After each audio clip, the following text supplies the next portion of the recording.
वालेकुम जी। आज मैं आपके साथ बोनलेस मटन पुलाव की रेसिपी शेयर करने लगी हूँ। तो चलिए इसे बनाना स्टार्ट करते हैं। बोनलेस मटन पुलाव बनाने के लिए सबसे पहले मैं आधा किलो की जितना ये बोनलेस मटन ले लूँगी और इसकी मैंने छोटी छोटी बोटी करवा ली है। और इसके अंदर मैं सिर्फ एक या दो ये हड्डी वाली बोटियाँ डालूँगी ताकि इसकी यखनी अच्छे से निकले और ये आधा किलो ये जो मटन है इसमें चला जाएगा। इसके साथ ही मैं 2 गिलास के जितना ये पानी डाल दूंगी क्योंकि ये बोनलेस है और जल्दी गल जाएगा और इसमें पानी अभी मैं कम डालूंगी।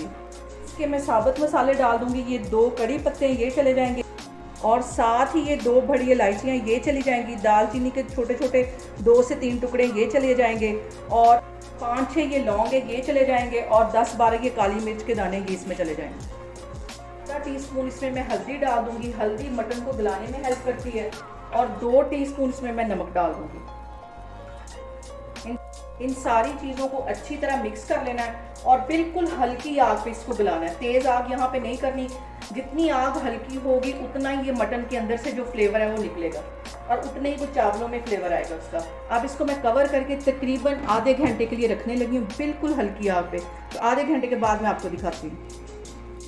यहाँ पे देखें जी, यखनी को पकते हुए तकरीबन आधा से पौना घंटा हो गया है और इसका जो मटन है वो भी तकरीबन 80% के करीब कुक हो गया है। यहाँ पे उसी पैन के अंदर तकरीबन आधी प्याली के करीब मैं कुकिंग ऑयल डाल दूंगी और 1 टेबलस्पून लहसुन और अदरक का पेस्ट डाल दूंगी। इसको भी अच्छी तरह भून लेना है। और अदरक के पेस्ट को भूनते हुए तकरीबन 1 से 1.5 मिनट हो गया। इसके साथ ही मैं 2 मीडियम साइज़ के प्याज बिल्कुल मैंने बारीक काटे हुए थे ये इसमें चले जाएंगे। इसको भी अच्छी तरह मिक्स कर लेना है और 5 मिनट के लिए इसको भी अच्छी तरह ऑयल में भून लेना है। यहाँ पे देखें जी, प्याज को भूनते हुए तकरीबन 5 मिनट हो गए हैं और अब ये जो मैंने यखनी के अंदर मटन को पकाया था वो इसमें चला जाएगा। इसको भी अच्छी तरह इसके साथ भूनना है और इसके साथ ही मैंने 3 टमाटर बिल्कुल बारीक मीडियम साइज़ के काट दिए थे वो भी चले जाएंगे। इसको भी अच्छी तरह मिक्स कर लेना है और 4 मैंने सब्ज़ मिर्चें काटनी थी बारीक वो भी इसमें चली जाएंगी। रेड वाली मिर्च मैं पुलाव में बिल्कुल भी यूज़ नहीं करती क्योंकि उसमें उसका टेस्ट ज़रा भी अच्छा नहीं आता, बल्कि वो चावलों का जो टेस्ट होता है उसको भी हल्का कर देती है। तो यहाँ पे मैं सिर्फ ग्रीन मिर्च का और ब्लैक वाली मिर्च का इस्तेमाल करूँगी। इसको अच्छी तरह कम से कम मैं यहाँ पे 15-20 मिनट के लिए ऐसे ही भूनती रहूँगी जब तक कि ये सारा ऑयल ऊपर नहीं आ जाता। इसके साथ ही मैं कुछ मसाले ऐड करूँगी। मैं 1 टीस्पून के करीब ये साबुत ज़ीरा इसमें डाल दूँगी और 1.5 टीस्पून ये कुटा हुआ सूखा धनिया डाल दूँगी। इससे इसका फ्लेवर बहुत अच्छा आता है। इसको अच्छी तरह मिक्स कर लेना है और पानी का छींटा दे दे के इसको भूनना है। यहाँ पे देखें जी, इस मसाले को पानी का छींटा दे दे के भूनना है और इस तरह भूनना है जैसे हम सालन पकाते हैं, इतना इसको भूनना है। अच्छी तरह इसमें ऊपर घी आ जाए तब तक मैं इसको भूनती रहूँगी, पानी का छींटा देती रहूँगी। तो फिर मैं आपको दिखाती हूँ। यहाँ पे 2 टीस्पून के करीब मैं नमक डाल दूँगी। इसको अच्छी तरह मिक्स कर लेना है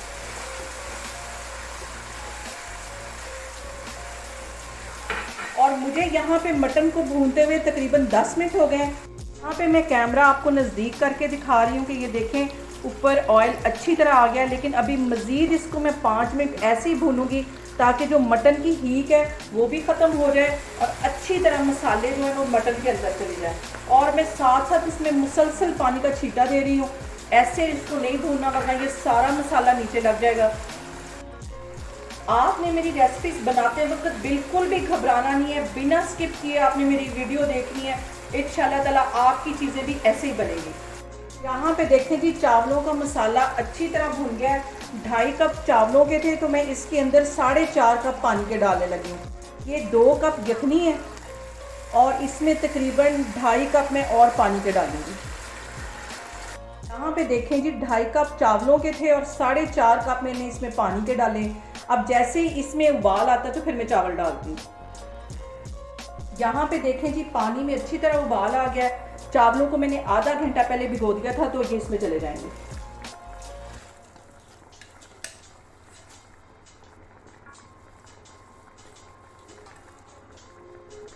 इसको अच्छी तरह मिक्स कर लेना है। यहाँ पे चावलों को सिर्फ 2 मिनट के लिए मैं कवर कर दूंगी ताकि इसमें अच्छा सा उबाल आ जाए, तो फिर मैं आपको दिखाती हूँ।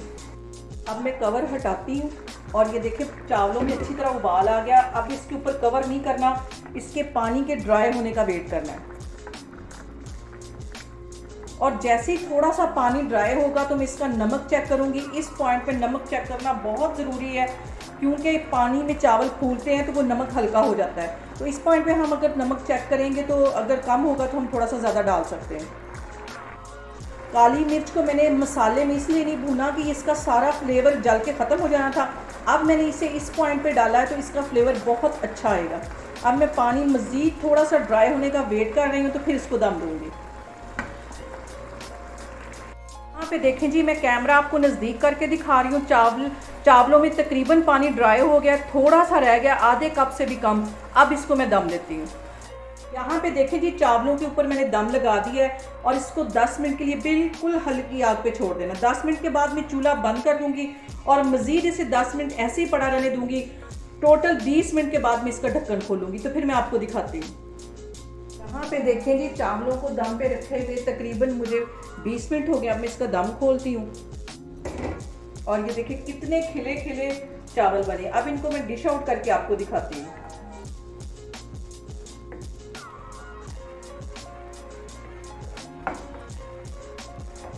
देखें जी, बोनलेस मटन पुलाव हमारा बनके तैयार हो गया है। आप लोगों ने भी इसको लाजमी ट्राई करना है और मुझे कमेंट्स में बताना है कि आपको मेरी रेसिपीज़ कैसी लग रही हैं। और मेरी वीडियोस को ज़्यादा से ज़्यादा शेयर करें और मुझे सब्सक्राइब करें। इंशाल्लाह ताला मैं एक और वीडियो के साथ आपके सामने आऊँगी। अल्लाह हाफिज़।